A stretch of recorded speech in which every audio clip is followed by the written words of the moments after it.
সিলারের cooling header leak হয়ে গেছে, তাই সিল করে দিলাম। এখন প্রেশার দিছি, চেক করতেছি, লিক নাই। এটা আগে হয়েছিল, এটা আগে করছি, এখন এটা হয়েছে, এটা করছি। দুই সাইডে করা লাগে, ওই সাইডও এখান দিয়ে প্রেশার দিতেছি, এখান থেকে। আর এই সাইডে একটা করছি সিল, এই যে এই সাইডে একটা সিল করে দিছি।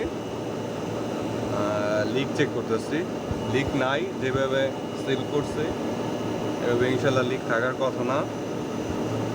তাও প্রেশার দিয়ে শিওর হইতেছি 100%। এটা আগে করছিলাম আরো 2 বছর আগে। এখানে